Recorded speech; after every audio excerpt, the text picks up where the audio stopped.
guess we're ready to kick it off then, aren't we?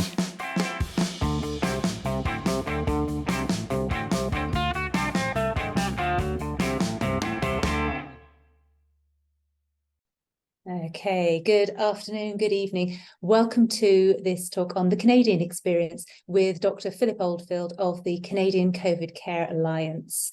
I'm sure you've read his biography in the join instructions. If you haven't, do go and take a look at it. But he's going to be talking about COVID and Canada. So over to you, Dr. Phil.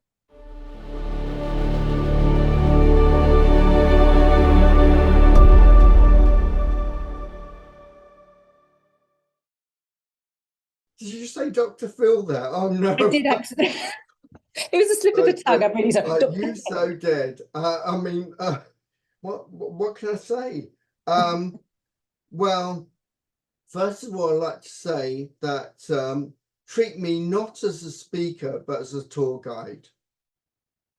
I mean, let's face it, when you come back from holiday and you've seen all the tours and you've had a tour guide take you there, you remember everything that you've seen, but you forget about the tour guide. And that's the way that I want to be seen as, because what's important is the information, not me. And so we've got that, first of all, together. I'll start the presentation. I want to go through a couple of, let's share the screen first, that would help. Okay.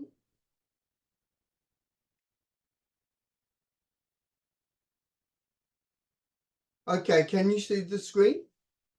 Okay. I want to go through a couple of useful sayings, and one of which is, you always read about opinions, okay? An opinion is just that. It requires no accountability and no understanding. Anyone can give an opinion. And so really you have to look at it in that sense. In my opinion, I would say that the highest form of knowledge is empathy, because you can put aside your ego and live in another person's shoes. And that's a quote up on the slide based on a quotation by Bill Pullard, which he was a Republican senator. And this is the one that I like the best. Assumptions are the most dangerous form of knowledge. We have had lots of assumptions during COVID. I think one of the most dangerous assumptions we've had is the mantra that the vaccines are safe and effective. And yet these assumptions can be caught and bought, and without a dialogue as to whether or not they are safe and effective, this knowledge can be very dangerous. But there's also other assumptions that are given as well that I'd like to go through.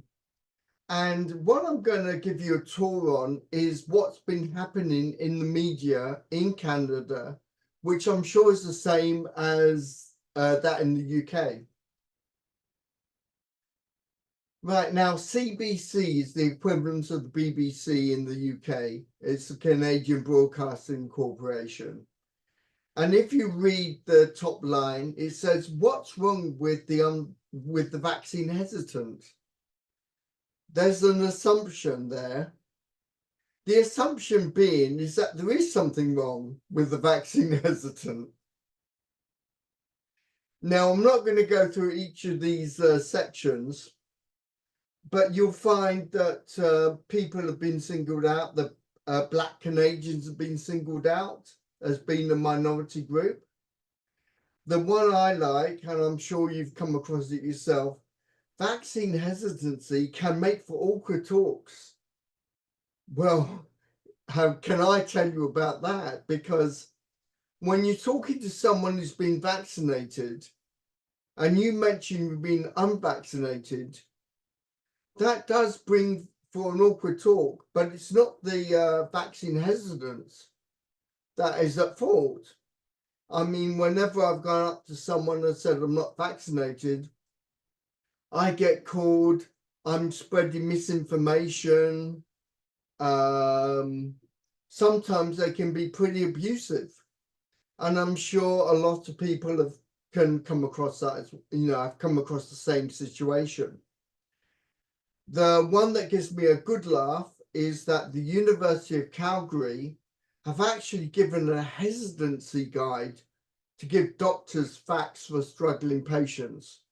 Well, for one reason, that indicates that doctors do not read the product insert. And for another thing, another assumption, vaccine hesitance people are not struggling patients. If you're vaccine hesitant, you're not a patient because you're not sick. But this article is giving the impression that somehow if you're vaccine hesitant, you're sick. And if you look at the psychologists, it explains what vaccine hesitancy is and how reluctant minds can be changed. Again, does a vaccine hesitant person need to see a psychologist? Again, it indicates that someone who's vaccine hesitant is sick. So this is the impression that the media is giving. So what's happening from the very start is that you're getting a divide between those that are vaccinated and those that aren't. It gets worse, however. It says here, meet the unvaccinated. Why some Canadians still haven't had the shot. Now, during this time, there's this impression that's been given on the media that if you take your vaccination, you are somehow helping the country win a war. And if you don't take the vaccination, then you're letting your country down. And so this is the background. And I just want you to look at what I've underlined in red. What could it take to convince a small but determined group of Canadians who remain wary of the COVID-19 vaccines on offer? Well, what the government did was to, if you weren't vaccinated, you lost your job. But it was worse than that. They actually took you off the payroll and you were suspended, which meant that you couldn't get benefit.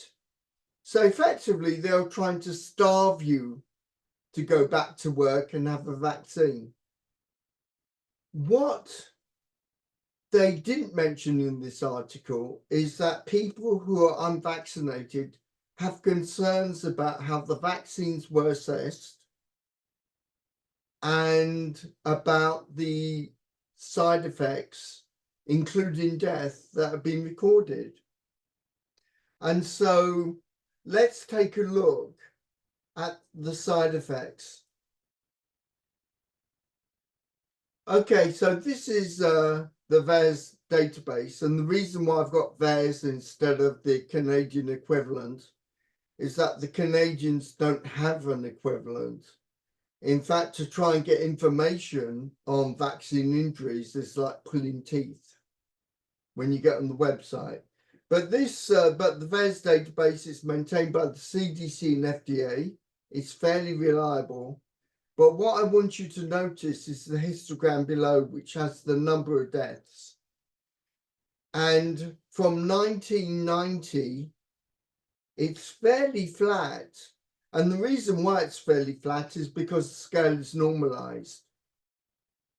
But then you get to 2021 and it suddenly goes up to 20,000. And that is due to the COVID-19 vaccine. And that is just the number of deaths. Now, if the vaccine was an aircraft, it would be grounded until the problem was fixed. In this particular case, they just decided to still push the vaccine. Now, it's all very well taking a look at 34,000 plus deaths. but I wanted to focus on one young lady who I've got on the right-hand side. I've got a video of an interview with her parents to verify all of these facts. Since I got the information, her details from theirs have been withdrawn. Now, why, I don't know, because when you look at the clinical signs, and I haven't put all of them here, I've actually got an extensive history. It is definitely a vaccine injury. This young lady, whose name is Simone Scott, her dream was to become a journalist. She worked very hard. She was at the University of Northwestern. And within a very short time of taking a second shot, she had to have a heart transplant, but then her body couldn't take it anymore and she died shortly afterwards. And she's only 19. Now, every single one of those numbers, the 34,000, every single one of those statistics is a person. And I think we shouldn't forget about that. Now I want to show you something amusing. It's not only the media that's been affected by the COVID-19 propaganda machine, it's also scientific papers. There are some journals that I would say have turned to the dark side of the force. And here we have an article from the American Journal of Medicine. Now, you would expect that a journal of medicine would be about medicine, but no. COVID vaccine hesitancy and risk of a traffic crash. This study was done in Toronto, and I just want to read what's underlined under the conclusions. An awareness of these risks might help encourage more COVID vaccinations. It also says in the conclusions in the paper itself that the unvaccinated people should be cautious amongst other people indoors and in traffic out of doors. So I mean, that is totally ridiculous. This paper was published, it's not been retracted. And although we've put in some complaints, some concerns about this paper, it's still not been retracted. But what has the mainstream media said about this? Oh, look. Now, CTV News and Global News and CBC are the main media outlets in Canada. They are funded by the government and by industry. It's not really surprising. They just say, look, here's proof that if you don't take the COVID-19 vaccine, you're going to be in a car accident. And basically, the chances of being in a car accident, it says you've got a 75% more chance of being in a car crash if you're not vaccinated. Now, you have to get used to my sense of humor, because I immediately thought of this and said, well, okay, I'll buy that. So the COVID-19 vaccine doesn't work to cure COVID, but it just might help you pass your driver's test. It gets worse, however. Now, here's something. One, it's an opinion. So if you look at the top line, it's an opinion. And we all know about opinions, okay? But here we have an article by the CBC, Canadian COVID vaccine study seized on by anti-vaxxers. So now we've gone from vaccine hesitant to unvaccinated, and now we've become anti-vaxxers. We know it's almost like sounding like a terrorist group. And it says highlighting dangers of early research in pandemic. And I'll read this out actually because it's quite important. It says a Canadian study that vastly underestimates the protection of COVID-19 vaccines provided against Omicron variant has been revised, but not before it spread widely on social media by anti-vaxxers, academics, and even creators of the Russian Sputnik 5 vaccine. So now we're also related and being associated with the Russians, who, by the way, are quite unpopular in Canada, as I'm sure they are in England. Now, here's the significant part. The findings were updated and they showed very different results. The researchers found vaccine effectiveness was 36% against Omicron. And when you look at the vaccine effectiveness was only 36%. If you look at the top line, the original paper, it was 37%. So they showed very different results of 1%. Now, the thing that I really want to look at is that you've got 36% against Omicron infection, 7 to 59 days after 2 doses, with no protection after 6 months. This is not a vaccine. It is not a vaccine. It is not protecting you. Just on the basis of that. But then it says, which increased to 61% a week after a booster. Wow, that's increased a lot. But as a scientist, I would read this and I would say, okay, 61% after a week. What about a month? What about 6 months? What about 2 weeks? And so you have to be very careful when it comes to reading this.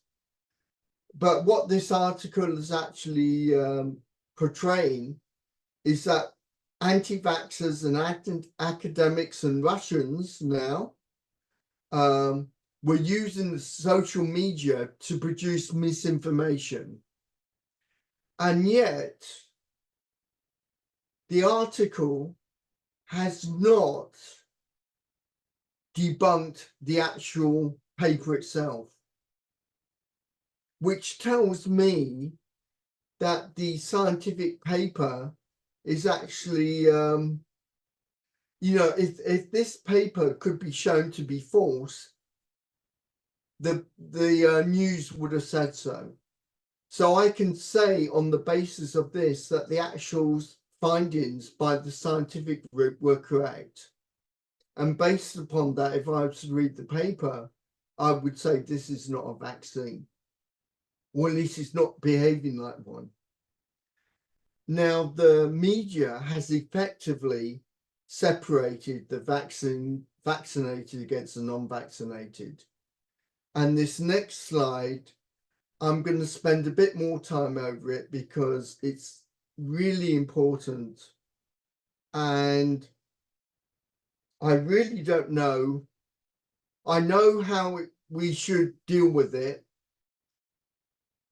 but it's something that I thought would never happen in Canada. Okay, there's a lot here. I'm not going to go through the whole article. Here's the Toronto Star, which is very much a pro-government narrative paper. And so if you read the title, it says, simmering divide over who isn't vaccinated. I'll read some of Now, what's happened here is that the paper has actually taken some quotations from Twitter from Canadians. And you've got statements like, if an unvaccinated person catches it from someone who's vaccinated, boo-hoo, too bad. I have no empathy left for the willfully unvaccinated, let them die. Honestly, don't care if they die from COVID, not even a little bit. Unvaccinated patients do not deserve ICU beds. At this point, who cares? Stick the unvaccinated in a tent outside and tend to them when the staff have time. Now, with the last part, I know for a fact that of people who have taken their child into emergency because they've injured themselves physically, the first thing the mother is told is, are you guys vaccinated? And if you're not vaccinated, you're put at the end of the queue. And so people who have come before you, who have been vaccinated, will be seen first. And what's happened in other cases is that people have gone into hospital and they say, have you been vaccinated? The answer is no.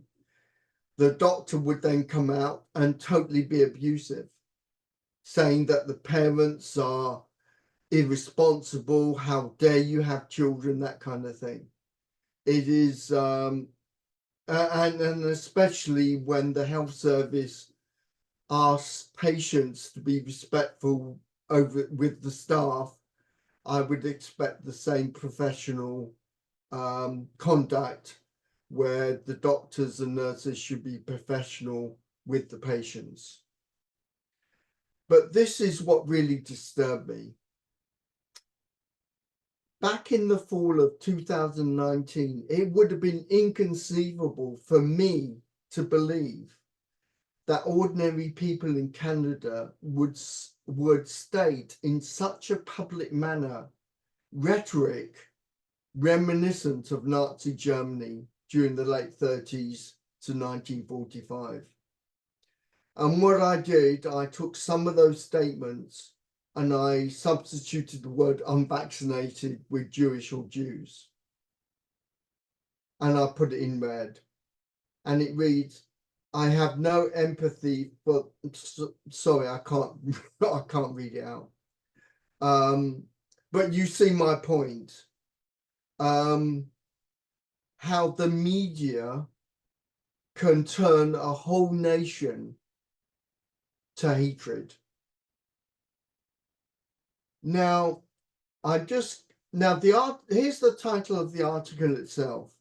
And to be fair to the person who wrote the article, Nadine Yosef, it was an excellent article, and she was calling for a dialogue, that a dialogue has to happen. But what I want you, and the title is very telling. When it comes to empathy for the unvaccinated, many of us aren't feeling it. And then if you read the small print underneath that I circled in red, with even burnt out health professionals struggling with emotions and a polarized debate, how do we begin to heal? Well, first of all, the health professionals struggling with emotions are not blaming themselves for the hatred they show. They are blaming the unvaccinated. When you read that line, it's basically saying, look, we're suffering these emotions, but it's the unvaccinated's fault. And as far as the polarized debate goes, we have never had a debate, even though we've called for one several times with the government. We have never had a dialogue And if you've ever tried to talk to a group of vaccinated people who are for the government narrative and tried to give what your concerns are, you would be totally ostracized and shouted at probably as well. So we know that the media has caused the divide between the vaccinated and unvaccinated. We also know now that if you read the news articles and you listen to the media very carefully and critically, using common sense, you will know whether or not it's true, and you'll be able to sort out what is and what is not truth in those articles and broadcasts. But where did it actually come from? The media is the vehicle by which it's caused the divide and has driven a nation into hatred. And it goes both ways, by the way. I've known non-vaccinated people say, actually make comments about the British Airways pilots who died of heart attacks after receiving the COVID-19 vaccine. And they've actually said, well, it serves them right. Well, that is still hatred. But once you cause that divide, you're splitting, effectively, you're splitting the nation. So how did it all come about? Well, it doesn't come as a surprise. And here's where you have to read the articles carefully. Now, I've got a CBC article next to a True North article. Now, the True North article is what we would call alternative media. Okay, that would be an alternative news media. And the alternative news media is basically censored. But it reports the same events.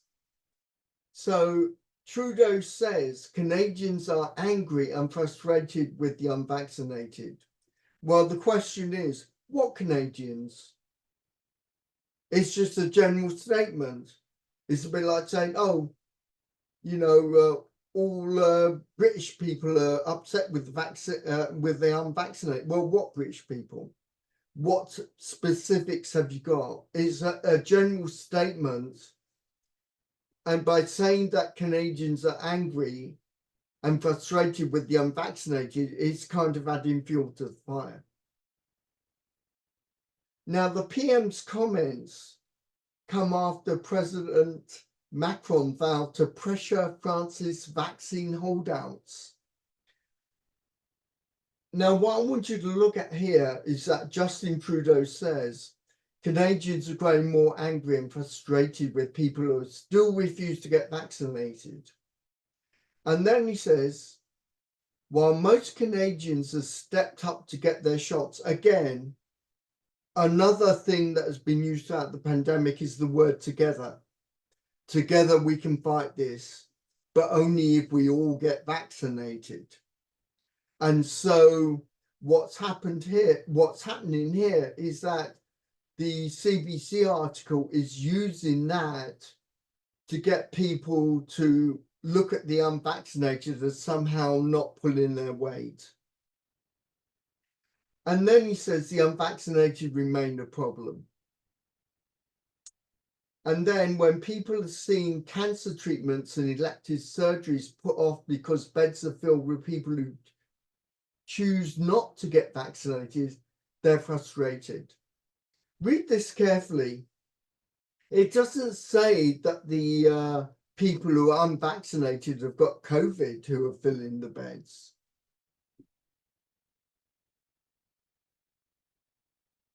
And the elective surgeries and cancer treatments, what actually happened during COVID was that hospitals would set aside a ward just for COVID patients because of the scaremongering that initially happened. And then and so if you had someone who had to be treated for someone else, they wouldn't let them into that ward anyway. And so some of it is organization. And of course, you can have unvaccinated people taking up a bed who haven't got COVID, and they're not there because of COVID. They might test positive for COVID in a PCR test as a false positive, but they might be there because they've had a car accident. And this is the last paragraph is an outright lie. When people see that we're in lockdowns or serious public restrictions, right now, you're talking about the 22nd, you're talking about the 5th of January, 2022. Because of the risks posed towards all by unvaccinated people. That's an absolute lie. That's not scientifically sound. You are only, the risk is posed by people who have the disease. So again, what it's saying here is that unvaccinated people are sick with COVID. They're saying the two are the same. Now, the last line here in blue, it says it all to me. I can't understand why a leader doesn't want to have a debate on the subject because he wants to piss off the unvaccinated.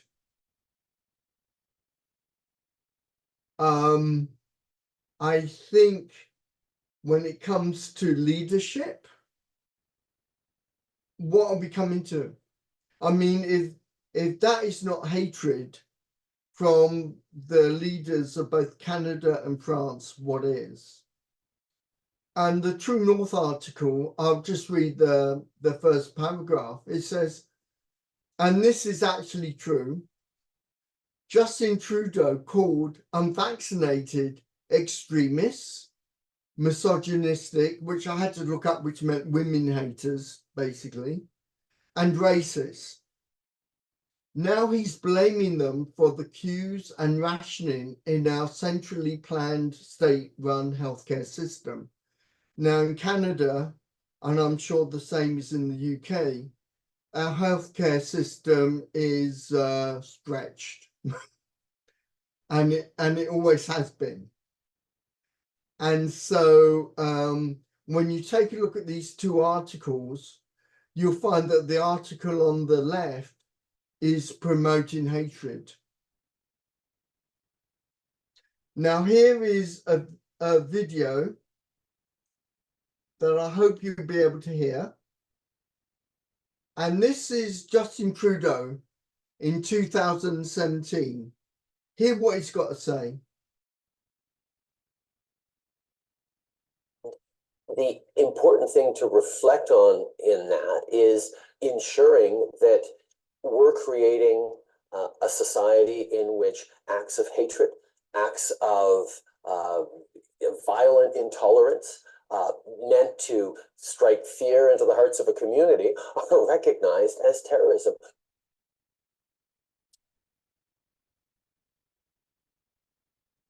It's a pity really that he couldn't really hear himself a few years earlier. Now we're in 2023, how things changed.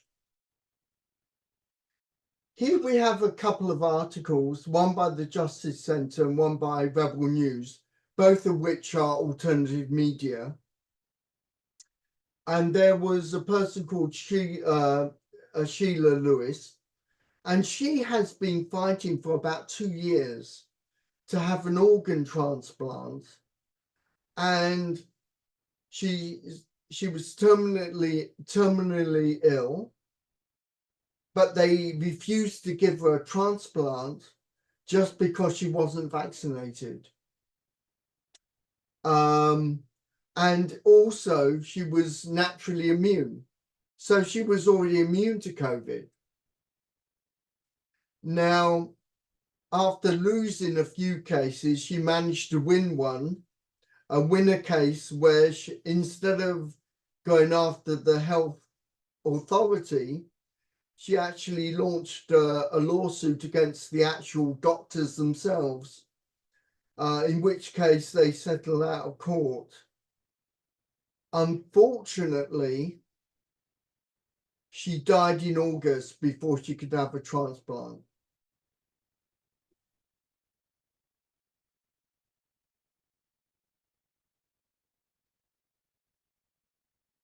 And here's one which is particularly sad. An Ontario man dies after being denied a kidney transplant for being unvaccinated. I had to look him up because it didn't actually mention his name in the article. His name is Garnet Harper. Happily married, family of 5, operated a very good, legitimate business, and he had such an impact upon his community. He was into sport, and he was a youth leader. He would encourage young people in youth groups, and a kind, person. He would help out with various charities as well in his spare time.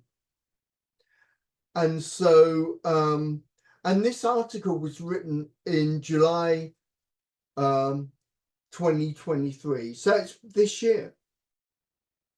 And as far as I know, there are still people, I would say, on death row because they are unvaccinated.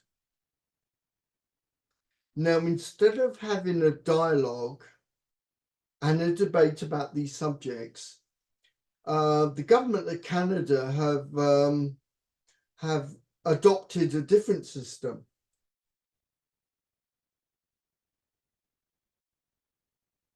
Oh yeah, don't worry, my mouse was having trouble.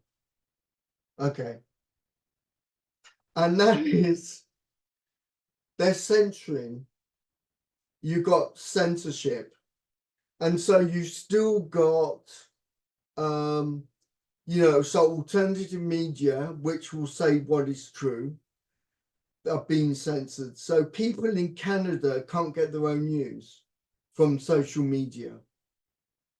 And I'm not really doing a plug for my book. I just thought I'd put it up there because my nickname, friends of mine call me Philly Raccoon, okay? As well as a tour guide.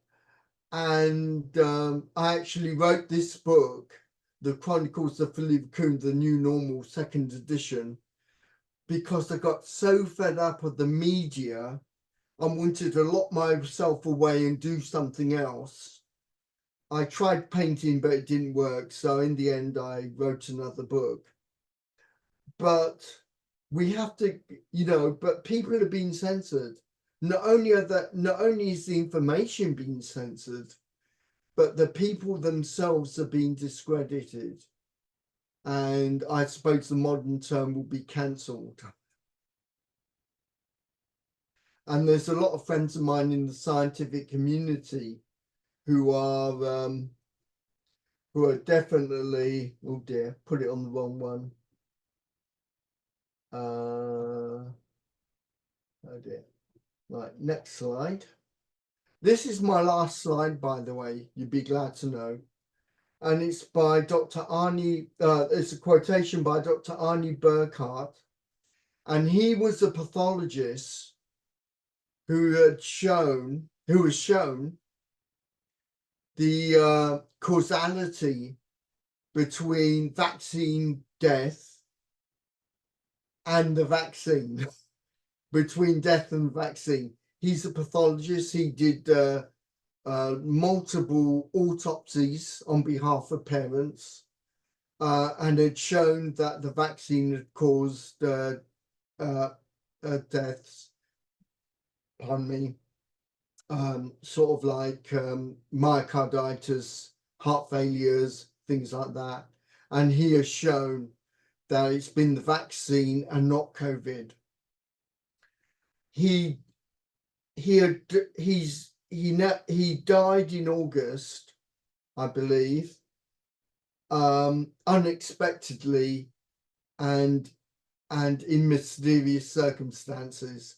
There are some people who think he was murdered. I'm keeping an open mind, but I just want to end with this quote, and I will read it out.